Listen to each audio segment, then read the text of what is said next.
जय हिंद दोस्तों। मुझे उम्मीद है कि आप लोग स्वस्थ होंगे और मेडिकल की तैयारी भी बहुत अच्छे से कर रहे होंगे, क्योंकि आपका मेडिकल भी एकदम बहुत जल्द स्टार्ट होने वाला है। तो आज हम आपके लिए सीएसए-फायर में कैंडिडेट्स हैं उनके लिए एक बहुत कारगर साबित होने वाला एक वीडियो लाए हैं। इस वीडियो में मेनली हम मेडिकल के ऊपर डिस्कस करने वाले हैं कि मेडिकल कैसे होगा, क्या क्या चीज़ चेक किए जाते हैं। तो मैं आपको पूरा मेडिकल का बता दूंगा क्या क्या क्या चीज़ चेक होंगे आपके मेडिकल में। मतलब आपको पूरी जानकारी मिलेगी कि क्या क्या चेक होते हैं मेडिकल में।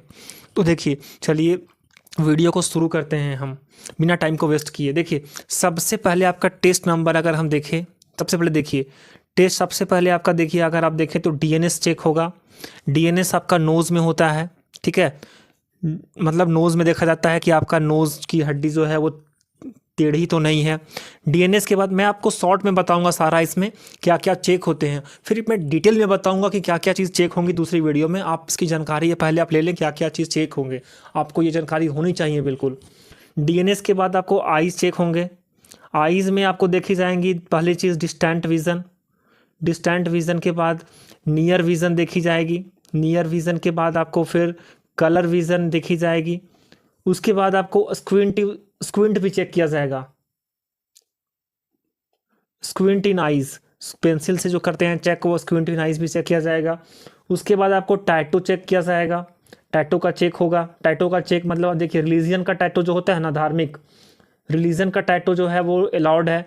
नेम अगर आपका है, सेल्फ नेम जिसको बोलते हैं, सेल्फ खुद का नाम है, वो भी अलाउड है।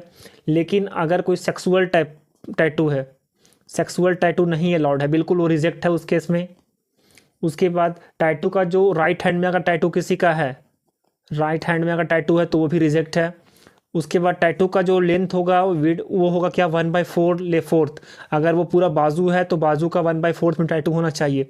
मैं टैटू के ऊपर एक अलग वीडियो बना के आपको ज़रूर बताऊंगा कैसे टैटू चेक होता है। उसके बाद चेस्ट का आपको टेस्ट होगा। चेस्ट में देखिए दो तीन चीज़ें देखी जाती हैं। चेस्ट टेस्ट में आपको क्या होगा ना कि चेस्ट देखिए तीन चीज़ देखा जाएगा। एक तो होगा कि आपका चेस्ट बीच से उठा हुआ है। दूसरा होगा कि बीच में कि आपका चेस्ट में क्या गड्ढा है, धंसा हुआ है। उसके बाद चेस्ट होगा कि आपका एक चेस्ट बाहर निकला हुआ है, एक चेस्ट दबा हुआ है। मतलब ये तीन तरह से आपको चेस्ट को चेक किया जाता है। उसके बाद फिर होता है क्या, शोल्डर टेस्ट। शोल्डर टेस्ट में देखिए, शोल्डर को देखा जाएगा कि आपका शोल्डर एक ऊपर है नीचे है, दोनों शोल्डर बराबर में है या नहीं है। मतलब इस पर शोल्डर को बराबर होना चाहिए दोनों को, ऐसा नहीं कि एक शोल्डर आपका ऊपर है एक शोल्डर आपका नीचे है। उसके बाद अगर मैं बात करूँ तो फ्लैट फुट, आप जानते होंगे बिल्कुल अच्छे से कि फ्लैट फुट चेक किया जाता है। उसके बाद आपको कैरिंग एंगल, ये भी इम्पॉर्टेंट है क्योंकि इसमें भी रिजेक्शन बहुत होता है। कैरिंग एंगल आपको जो अलाउड है वो 5 से 15 डिग्री तक होता है। उसके बाद नौकनी, नौकनी जो होगा वो नौकनी चेक होता है, इसमें भी लोग रिजेक्ट होते हैं। उसके बाद आपका ईयर टेस्ट होगा, ये बहुत इंपॉर्टेंट है ईयर टेस्ट। ईयर टेस्ट में भी रिजेक्शन हिलती है परमानेंट। तो देखिए इसमें आपको ड्रम चेक किया जाएगा, जिसको पर्दा भी है उसको चेक करेंगे। कान आपका बहता तो नहीं है ना, मतलब कान से कोई लिक्विड वगैरह तो बाहर नहीं निकलता है, वो चेक किया जाएगा। उसके बाद जिसको पस बोलते हैं, लिक्विड जो निकलेगा उसको पस बोलते हैं। वो कान मतलब कान से का कोई चीज़ निकलना नहीं चाहिए। उसके बाद आपका हियरिंग कैपेसिटी को भी चेक किया जाता है। आपको दूर से बोला जाएगा बहुत धीमी आवाज़ में, और क्या बोला गया वो आपको पूछा जाएगा। फिर वो 20 मीटर की दूरी से, 20 फीट की दूरी से आपको बोला जाएगा, धीरे धीरे कोई चीज़ को आपको सुनने को बोला जाएगा। उसके बाद देखिए, उसके बाद आपका फिर टेस्ट में आ गया 6 फिंगर टेस्ट भी होता है। आप बिल्कुल इस चीज़ को जान नहीं रहे होंगे, लेकिन आप देखिए 6 फिंगर टेस्ट में मैक्सिमम टाइम में जो होता है ना, मैक्सिमम टाइम जो होगा वो कैंडिडेट रिजेक्ट होता है। इसके भी टाइप्स होते हैं कि 6 फिंगर किस तरीके का है, कितना बड़ा है, क्या साइज है उसका, क्या इम्पैक्ट है उसका। उसके बाद अगर मैं बात करूँ तो पायरिया, आप जानते होंगे ना, पायरिया एक डिजीज़ है टीथ का। पायरिया जो है वो टीथ में होता है एक्चुअली में। तो टीथ में पायरिया होता है तो ये इसमें ब्लड निकलता है मसल से, तो इसमें रिजेक्शन परमानेंट होता है। अगर आप इसका इलाज नहीं करवा के जाएंगे तो ये परमानेंट रिजेक्शन आपको मिल जाएगा पायरिया के केस में। उसके बाद हर्निया, हार्निया का देखिए, हार्निया में भी रिजेक्शन मिलते हैं, तो हार्निया को दे। उसके बाद आपका प्राइवेट पार्ट्स का टेस्ट होता है। प्राइवेट पार्ट्स के टेस्ट में आप देखिए, सबसे पहले टेस्टिस जो है आपका, टेस्टिस सबको चेक किया जाएगा। दोनों टेस्टिस दो हैं या नहीं है, साइज़ उनका सेम है या नहीं है, वो ऊपर अप एंड डाउन, ऊपर एंड नीचे तो नहीं ना है, वो एक ऊपर एक नीचे ऐसा तो नहीं है। उसके बाद आपको प्राइवेट पार्ट्स में फिर टेस्टिस के बाद आपको पेनिस को चेक किया जाएगा। पेनिस में देखा जाएगा कि जो आपका यूरिन का जो होल है ना वो सेंटर में है या नहीं है, ये देखा जाता है कि आपका यूरिन का जो होल है वो सेंटर में है या नहीं है। तो आप बिल्कुल इस चीज़ का ध्यान रखेंगे। उसके बाद पाइल्स आपको चेक किया जाएगा, बहुत बारीकी से पाइल्स देखा जाता है और इसमें भी रिजेक्शन एकदम मिलते हैं, बहुत जल्दी रिजेक्शन इसमें मिल जाता है पाइल्स के केस में भी, अगर आप इसका इलाज नहीं करवाएंगे तो। उसके बाद हाइड्रोसील की बात अगर मैं करूं तो हाइड्रोसील का टेस्ट वही टेस्टिस का टेस्ट हो गया, सेम है या नहीं है ये देखा जाएगा, ऊपर या नीचे तो नहीं है ये देखा जाएगा। उसके बाद ज़्यादा गैप दोनों के बीच में तो नहीं है ये भी देखा जाएगा, मतलब गैप को भी चेक किया जाएगा दो टेस्टिस के बीच में। उसके बाद अगर इसमें आपका टेस्टियोल्स जो टेस्टिस है उसमें पानी तो नहीं भरा ना, टेस्टियोल्स मतलब जिसको बोलते हैं ना वो थैला स्क्रोटम, वो थैले में पानी तो कहीं नहीं भरा है ना, तो वो भी चेक किया जाएगा। उसके बाद देखिए, उसके बाद हम बढ़ते हैं बर्न मार्क की तरफ। देखिए बर्न मार्क चेक किए जाते हैं, अगर बर्न मार्क आपके पास है या फिर कोई स्किन का प्रॉब्लम है जिसको स्किन या फिर फंगल बोलते हैं, फंगल इन्फेक्शन, ये सब चीज़ें में आपको रिजेक्शन मिल जाती है, आपको रिजेक्ट कर दिया जाएगा। उसके बाद आपको कट मार्क भी अगर है, स्पेशली अगर आपका कट मार्क हेड पे है तो आपको हेड पे कट मार्क का ऑब्जेक्शन दिया जाएगा, वहाँ से क्या कैसे कटा था, जैसे कि माथा किसी का फट जाता है तो वो चीज़ के लिए तो आपको वहाँ पे भी रिजेक्शन मिल जाता है। अगर आपका ज़्यादा उसमें टाका वाका लगा हुआ होता है तो वो भी प्रॉब्लमेटिक है, इसलिए कोशिश करें कि आप अपने, अगर आपको थोड़ा सा भी ऐसा दाग वगैरह है तो आप उसे बाल थोड़ा सा वहाँ पे मतलब बाल को बढ़ा रखिएगा ताकि वो छुप जाए, क्योंकि वो हेयर को भी बहुत बारीकी से चेक करते हैं। उसके बाद अगर मैं बात करूंगा तो अगला जो है वो है टीथ का मेडिकल, जैसे कि मैंने बताया पारिया बताया ना, पारिया में। उसके बाद टीथ, देखिए टीथ आपका चेक होगा, 14 डेंटल पॉइंट नेसेसरी होते हैं, 14 डेंटल पॉइंट नेसेसरी होते हैं आपको, हम इस पास होने के लिए इतना मिनिमम चाहिए, मैक्सिमम 22 होते हैं, आपको 14 में अगर आपके पास है तो आप क्या हैं, पास हैं बिल्कुल। तो टीथ का मेडिकल होता है, टीथ में अगर टीथ आपका ख़राब हो गया, सड़ गया है, टीथ कम है या टीथ टूट गया है, बहुत सारी चीज़ें होती हैं, टीथ ऊपर नीचे है, टीथ ऊपर नीचे है, टीथ ओवरलैप नहीं कर पा रहा है, बहुत सारी इसमें होती हैं कंडीशंस। उसके बाद ब्लड प्रेशर या पल्स, ये बहुत रिजेक्शन इसमें भी मिलता है लोगों को। तो देखिए ब्लड प्रेशर अगर आपका हाई है और मैं लो बता रहा हूँ, हाई का केस जो होता है ना वो 100 से लेके 140 होता है और लो का केस 60 से लेके 90 होता है।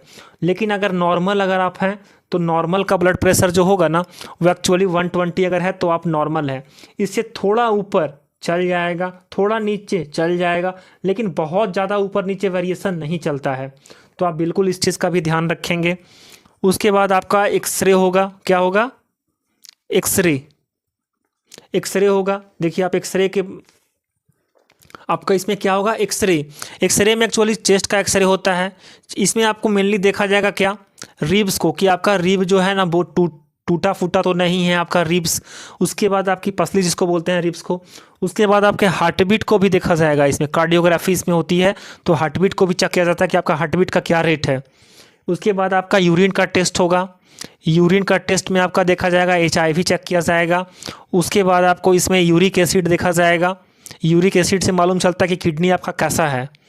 उसके बाद हेमोग्लोबिन HB टेस्ट होता है, हेमोग्लोबिन टेस्ट, आपके हेमोग्लोबिन कितना आपके ब्लड में है वो चेक किया जाएगा, हेमोग्लोबिन कम नहीं होना चाहिए, इसीलिए आप खान पान में भी थोड़ा सा ध्यान देंगे अगर आपका हेमोग्लोबिन कम है तो। उसके बाद BMI, उसके बाद जो है ना वो BMI के अकॉर्डिंग आपका वेट चेक किया जाएगा, वहाँ पे वेट मेनली वहाँ पे होता है कि आपका वेट जो हाइट के अनुसार है या नहीं। अगर आप ओवर वेट हैं तो आपको ओवर वेट लिख दिया जाएगा और आपको कम करना पड़ेगा, लेकिन ओवर वेट भी 3-4 kg से अगर कम है, 3-4 kg तक है तो चलेगा, 6-7-8 kg अगर ओवर वेट है तो आप बिल्कुल रिजेक्ट हैं। 6 kg अगर हैं ओवर वेट, 7 kg हैं, 8 kg हैं तो रिजेक्ट आप एकदम है, आपको रिजेक्ट कर दिया जाएगा, लेकिन 5-4 में चल जाता है वो कम ज़्यादा। उसके बाद सर्जरी की मैं बात कर लेता हूँ कि सर्जरी कैसे कैसे अलाउड होता है। तो देखिए सबसे पहले आप देख रहे होंगे ना कि सर्जरी में अगर मैं बात करूँ कि ऑपरेशन या सर्जरी, तो ऑपरेशन या सर्जरी में देखिए DNS का अगर आपने करवाया है तो वो 1 मंथ पहले का होना चाहिए, 1 मंथ ओल्ड होना चाहिए, 1 मंथ ओल्ड। DNS की मैं बात कर लूँ तो DNS की सर्जरी।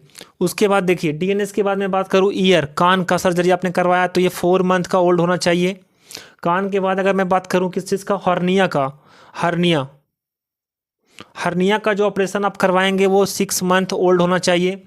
उसके बाद कोई अन्य ऑपरेशन, एनी अदर अगर मैं बात करूं तो वो भी क्या होना चाहिए, 6 मंथ ओल्ड होना चाहिए।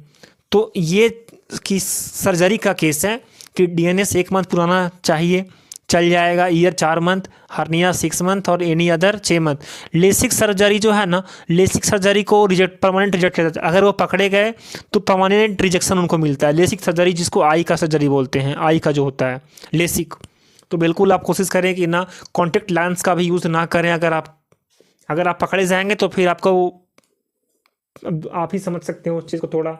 उसके बाद सर्जरी जो होता है ना वो डीएमई और आरएमई के बीच का वैलिड नहीं होगा। मतलब डीएमई से आपको आरएमई मिला तो उसके बीच अगर सर्जरी करवा लिया आपने तो वो वैलिड नहीं होता है। आप इस चीज़ को बिल्कुल ध्यान देंगे। तो मैंने आपको मोटा मोटी सारी चीज़ों के बारे में बता दिया जो आपको मेडिकल टेस्ट में चेक किया जाएगा। इतने सारे आपको चेक होंगे मेडिकल टेस्ट में। तो अब आपको इसमें से देखना है कि आपका जो स्टैंडर्ड है आप उसके हिसाब से आपका हर एक चीज़ को आप एक बार अपने हिसाब से टेस्ट कर लेंगे, देख लेंगे क्या कुछ प्रॉब्लम है। अगर प्रॉब्लम है तो कोशिश करें कि जल्द से जल्द उसको ठीक कर लें या फिर कैसे छुपा सकते हैं हम।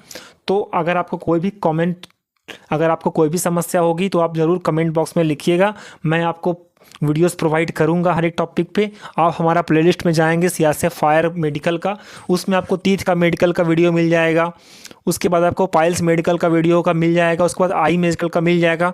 उसमें से आपको बहुत फ़ायदा होगा क्योंकि मैंने हर एक चीज़ बताया है, कैसे पास करना है, ट्रिक मैंने बताया भी, छुपाने के भी तरीके बताए हैं।